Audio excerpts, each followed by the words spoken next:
नमो भगवते वासुदेवाय। जय श्री हरि विष्णु। भगवान विष्णु और बृहस्पति देव की कृपा सदा सर्वदा आप पर बनी रहे। आप सभी का दिन मंगलमय हो। सबसे पहले आप सभी को विनायक चतुर्थी की हार्दिक शुभकामनाएं। आज है 1 मई बृहस्पतिवार का दिन। आज के इस वीडियो में हम पाठ करेंगे बृहस्पतिवार व्रत कथा का। तो चलिए शुरू करते हैं।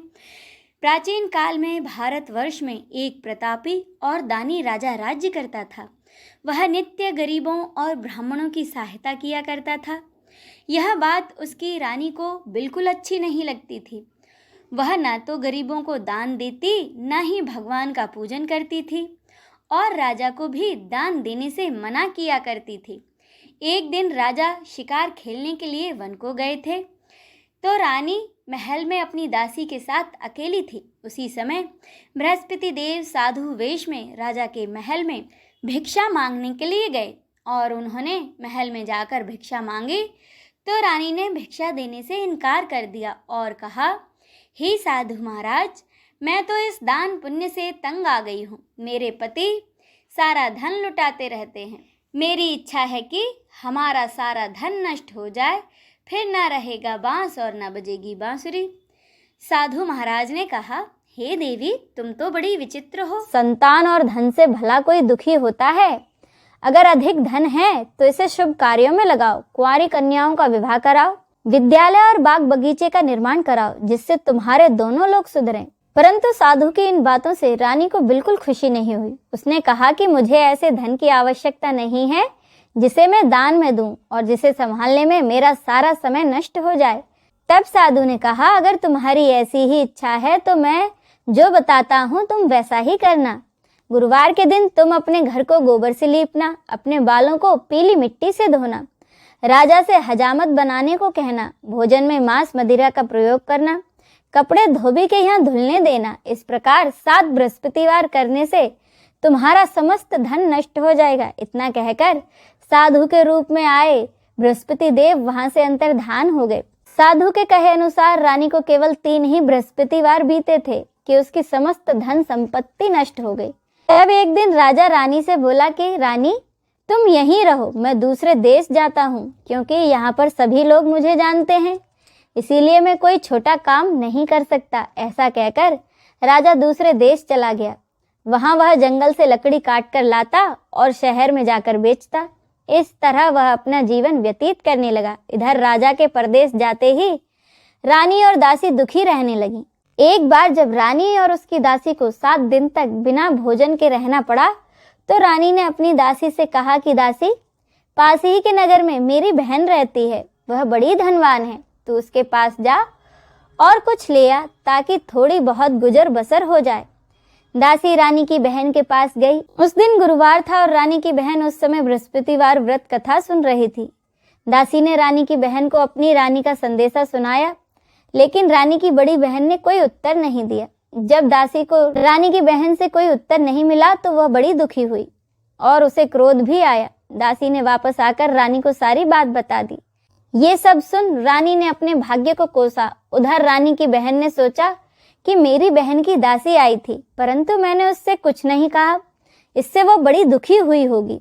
कथा सुनकर और पूजा समाप्त करके वह अपनी बहन के घर आई और कहने लगी कि बहन, मैं बृहस्पतिवार का व्रत कर रही थी, तुम्हारी दासी मेरे घर आई थी, परंतु जब तक कथा पूरी नहीं होती तब तक ना तो उठते हैं ना ही कुछ बोलते हैं, इसीलिए मैं नहीं बोली। बताओ दासी, क्यों आई थी? रानी बोली, बहन, तुमसे क्या छुपाऊं, हमारे घर में खाने तक को अनाज नहीं है। ऐसा कहते कहते रानी की आंखें भर आईं। उसने दासी समेत पिछले 7 दिनों से भूखे रहने की पूरी बात अपनी बहन को बता दी। रानी की बहन बोली, देखो बहन, भगवान बृहस्पति देव सबकी मनोकामनाओं को पूरा करते हैं। देखो, शायद तुम्हारे घर में कहीं अनाज रखा हो। पहले तो रानी को विश्वास नहीं हुआ, पर बहन के आग्रह करने पर उसने अपनी दासी को अंदर भेजा तो उसे सचमुच अनाज से भरा एक घड़ा मिला। यह देखकर दासी बड़ी हैरान हुई। दासी रानी से कहने लगी कि रानी, जब हमको भोजन नहीं मिलता था तो हम व्रत ही तो करते थे, इसीलिए क्यों ना इनसे व्रत और कथा की पूरी विधि पूछ ली जाए ताकि हम भी व्रत कर सके। तब रानी ने अपनी बहन से बृहस्पतिवार व्रत के बारे में पूछा। उसकी बहन ने बताया बृहस्पतिवार के व्रत में चने की दाल और गुड़ केले की जड़ में अर्पित करें तथा दीपक जलाएं। व्रत कथा सुने और पीला भोजन ही करें। इससे बृहस्पति देव और भगवान विष्णु दोनों ही प्रसन्न होते हैं। व्रत और पूजा की विधि बताकर रानी की बहन अपने घर लौट गई। 7 दिन के बाद जब गुरुवार आया तो रानी और दासी ने व्रत रखा। वह घुड़साल में जाकर चना और गुड़ ले आईं। फिर उससे केले की जड़ तथा भगवान विष्णु की पूजा की। अब पीले भोजन की चिंता को लेकर दोनों बड़ी दुखी हुई, क्योंकि उन्होंने व्रत तो रखा था, इसीलिए बृहस्पति देव उनसे प्रसन्न थे। वह एक साधारण व्यक्ति का रूप धारण कर 2 थालों में पीला भोजन दासी को दे गए। भोजन पाकर दासी बड़ी प्रसन्न हुई और फिर रानी के साथ मिलकर भोजन ग्रहण किया। उसके बाद दासी और रानी हर गुरुवार को व्रत और पूजा करने लगी। बृहस्पति देव की कृपा से उनके पास फिर से धन संपत्ति आ गई, परंतु रानी फिर से पहले की तरह आलस्य करने लगी। तब दासी बोली, देखो रानी, तुम पहले भी इसी प्रकार आलस्य करती थी। तुम्हें धन रखने में कष्ट होता था, इस कारण सभी धन नष्ट हो गया, और अब जब बृहस्पति देव की कृपा से हमें पुनः धन प्राप्त हुआ है तो तुम फिर से आलस्य करने लगे। रानी को समझाते हुए दासी कहती है कि बड़ी मुसीबतों के बाद तो हमने ये धन पाया है, इसीलिए हमें दान पुण्य करना चाहिए, भूखों को भोजन कराना चाहिए, धन को शुभ कार्यों में खर्चना चाहिए। इससे तुम्हारे कुल का यश बढ़ेगा, स्वर्ग की प्राप्ति होगी और पितृ प्रसन्न होंगे। दासी की बात मानकर रानी अपना धन शुभ कार्यों में खर्चने लगी, जिससे कि पूरे नगर में उसका यश फैलने लगा। एक दिन राजा दुखी होकर जंगल में एक पेड़ के नीचे आसन जमाकर बैठ गया। वह अपनी दशा को याद करके व्याकुल होने लगा। बृहस्पतिवार का दिन था। एकाएक राजा ने देखा कि उस निर्जन वन में एक साधु प्रकट हुए। वह साधु वेश में आए कोई और नहीं, बृहस्पति देव थे। लकड़हारे के सामने आकर बोले कि लकड़हारे, इस सुनसान जंगल में तुम चिंता मग्न क्यों बैठे हो? लकड़हारे ने दोनों हाथ जोड़कर प्रणाम किया और उत्तर दिया कि महात्मा जी, आप सब कुछ जानते हैं, मैं क्या कहूँ। यह कहकर राजा रोने लगा और साधु को अपनी आत्मकथा सुनाई। साधु वेश में आए बृहस्पति देव ने कहा, तुम्हारी स्त्री ने बृहस्पति के दिन बृहस्पति भगवान का निरादर किया था, जिसके कारण रुष्ट होकर उन्होंने तुम्हारी यह दशा कर दी। अब तुम चिंता को दूर करके मेरे कहने पर चलो, तुम्हारे सब कष्ट दूर हो जाएंगे और भगवान पहले से भी अधिक तुम्हें धन संपत्ति देंगे। तुम बृहस्पति के दिन कथा किया करो, 2 पैसे के चने मुनक्का लाकर उसका प्रसाद बनाओ और शुद्ध जल से लोटे में शक्कर मिलाकर अमृत तैयार करो। कथा के बाद अपने सारे परिवार और सुनने वाले प्रेमियों में अमृत व प्रसाद बांटकर दूध भी ग्रहण करो। ऐसा करने से भगवान तुम्हारी सभी मनोकामनाओं को पूरा करेंगे। साधु के ऐसे वचन सुनकर लकड़हारा बोला कि हे भगवान, मुझे लकड़ी बेचकर इतना पैसा नहीं मिलता कि जिससे मैं भोजन के उपरांत कुछ बचा सकूं। मैंने रात में अपनी स्त्री को व्याकुल देखा है, मेरे पास कुछ पैसे भी नहीं जिससे कि मैं उसकी खबर मंगा सकूं। साधु ने कहा कि लकड़हारे, तुम किसी बात की चिंता मत करो। बृहस्पति के दिन तुम रोजाना की तरह लकड़ियां लेकर शहर जाओ, तुमको रोज से दुगना धन प्राप्त होगा, जिससे तुम भली भांति भोजन कर लोगे तथा बृहस्पति देव की पूजा का सामान भी आ जाएगा। इतना कहकर वह साधु अंतर्धान हो गए। धीरे धीरे समय व्यतीत होने पर फिर से बृहस्पतिवार का दिन आया। लकड़हारा जंगल से लकड़ी काटकर शहर में बेचने गया। उसे उस दिन लकड़ियों का दाम अधिक मिला।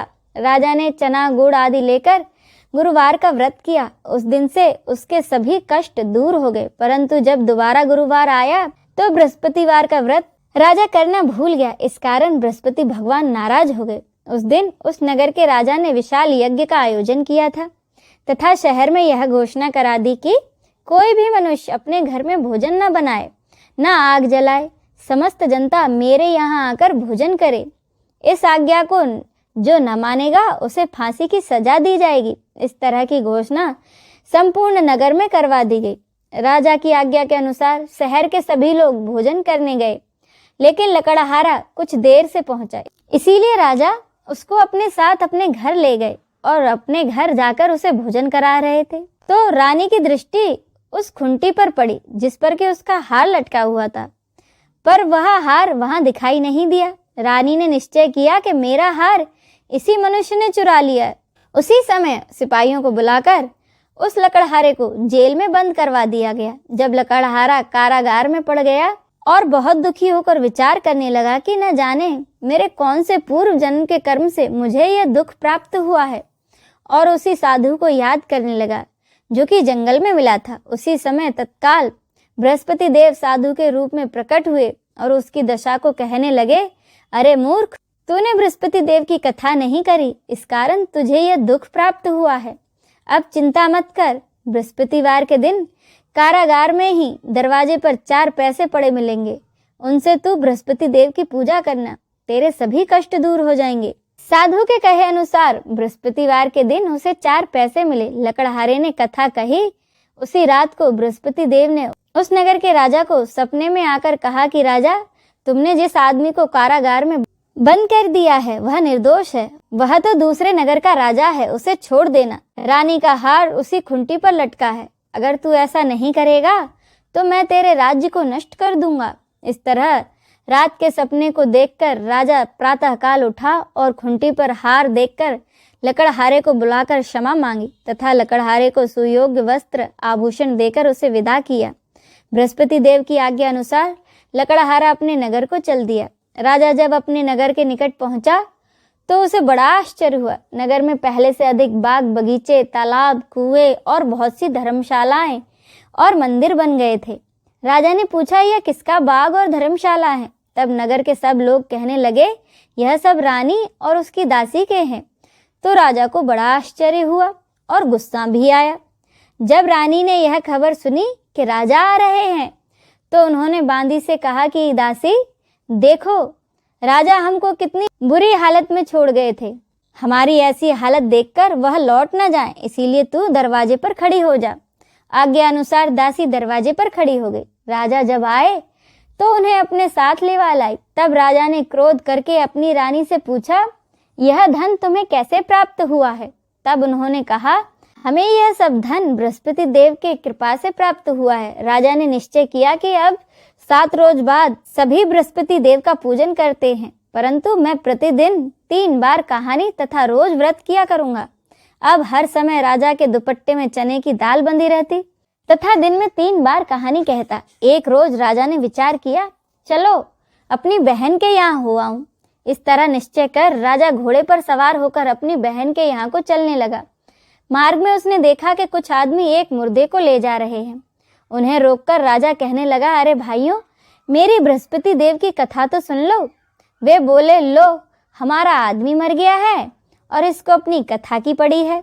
परंतु कुछ आदमी बोले, अच्छा कहो, हम तुम्हारी कथा भी सुनेंगे। राजा ने दाल निकाली और जब कथा आदि हुई तो मुर्दा हिलने लग गया और जब कथा समाप्त हो गई तो वह मुर्दा राम राम करके मनुष्य की तरह उठ खड़ा हो गया। आगे मार्ग में उसे एक किसान खेत में हल चलाता मिला। राजा ने उसे देखा और उससे बोले, अरे भैया, तुम मेरी बृहस्पतिवार की कथा सुन लो। किसान बोला, जब तक मैं तेरी कथा सुनूंगा तब तक 4 हरिया तो जोत लूंगा, जा अपनी कथा किसी और को सुनाना। राजा के खेत से हटते ही बैल पछाड़ खाकर गिर गए तथा किसान के पेट में बड़ी जोर का दर्द होने लगा। उसी समय उसकी माँ रोटी लेकर आई। उसने जब देखा तो अपने पुत्र से सब हाल पूछा। बेटे ने सभी हाल अपनी माँ से कह दिया तो उसकी माँ दौड़ी दौड़ी उस घुड़सवार के पास गई और उससे बोली कि मैं तेरी कथा सुनूंगी, तू अपनी कथा मेरे खेत पर चलकर ही कहना। राजा उसके खेत पर जाकर कथा कहने लगा, जिसके सुनते ही वह बैल उठ खड़े हुए तथा किसान के पेट का दर्द भी बंद हो गया। राजा अपनी बहन के घर पहुंचा। बहन ने भाई की खूब मेहमानी की। दूसरे रोज प्रातः काल राजा जगा तो वह कहने लगा कि सब लोग भोजन कर रहे हैं। राजा अपनी बहन से कहा, ऐसा कोई मनुष्य नहीं है जिसने कि भोजन नहीं किया हो और मेरी बृहस्पतिवार की कथा सुन ले। उसकी बहन बोली, भैया, यह देश ऐसा ही है, यहाँ के लोग पहले भोजन करते हैं, बाद में दूसरे काम। तो राजा ने कहा कि देख लो, अगर कोई पड़ोस में हो तो बताओ। वह बोली, ठीक है। वह ऐसा कहकर देखने चलेगी, परंतु उसे कोई ऐसा व्यक्ति नहीं मिला जिसने कि भोजन न किया हो। अंत में वह एक कुम्हार के घर गई जिसका लड़का बीमार था। उसे मालूम हुआ कि उनके यहाँ 3 रोज से किसी ने भोजन नहीं किया है। रानी ने अपने भाई की कथा सुनने के लिए कुम्हार से कहा तो वह तैयार हो गया।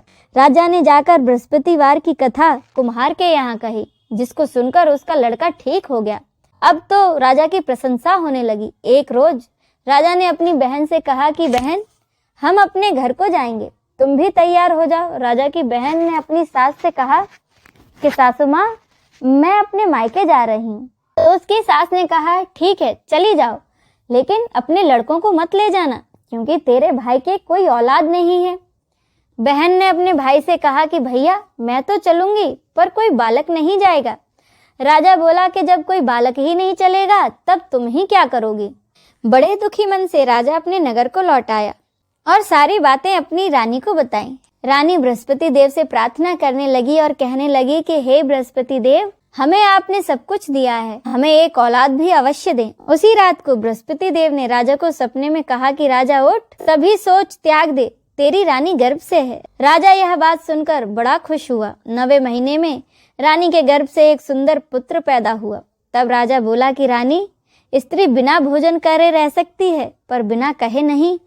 जब मेरी बहन यहाँ आए तो तुम उससे कुछ मत कहना। रानी ने कहा, ठीक है। जब राजा की बहन ने यह शुभ समाचार सुना तो वह बहुत खुश हुई और बधाई लेकर अपने भाई के घर आ गई। तब रानी ने कहा, जब भाई लेने गया था तब तो नहीं आई और अब दौड़ी दौड़ी चली आई। राजा की बहन बोली, भाभी, मैं इस प्रकार न कहती तो तुम्हें औलाद कैसे मिलती। बृहस्पति देव ऐसे ही हैं, जैसे जिसके मन में कामनाएं हैं सभी को पूर्ण करते हैं। जो व्यक्ति सद्भावना पूर्वक बृहस्पतिवार का व्रत करता है एवं कथा पढ़ता और सुनाता है, बृहस्पति देव उसकी सभी मनोकामनाएं पूरी करते हैं। बोलो बृहस्पति देव की जय। अब सुने बृहस्पति देव की आरती। ओम जय बृहस्पति देवा, ओम जय बृहस्पति देवा। छिन्न छिन्न भोग लगाऊं, छिन्न छिन्न भोग लगाऊं, कदली फल मेवा। ओम जय बृहस्पति देवा। तुम पूर्ण परमात्मा, तुम अंतर्यामी, स्वामी तुम अंतर्यामी। जगत पिता जगदीश्वर, जगत पिता जगदीश्वर, तुम सबके स्वामी। ओम जय बृहस्पति देवा। चरणामृत निज निर्मल, सब पातक हरता, स्वामी सब पातक हरता। सकल मनोरथ दायक, सकल मनोरथ दायक, कृपा करो भरता। ओम जय बृहस्पति देवा। तन मन धन अर्पण कर, जो जन शरण पड़े, स्वामी जो जन शरण पड़े। प्रभु प्रकट तब होकर, प्रभु प्रकट तब होकर, आकर द्वार खड़े। ओम जय बृहस्पति देवा। दीन दयाल दयानिधि, भक्तन हितकारी, स्वामी भक्तन हितकारी। पाप दोष सब हरता, पाप दोष सब हरता, भवबंधन हारी। ओम जय बृहस्पति देवा। सकल मनोरथ दायक, सब संशय हारो, स्वामी सब संशय हारो। विषय विकार मिटाओ, विषय विकार मिटाओ, संतन सुखकारी। ओम जय बृहस्पति देवा। जो कोई आरती तेरी प्रेम सहित गावे, स्वामी प्रेम सहित गावे। जेठानंद आनंद कर, जेठानंद आनंद कर, सो निश्चय पावे। ओम जय बृहस्पति देवा।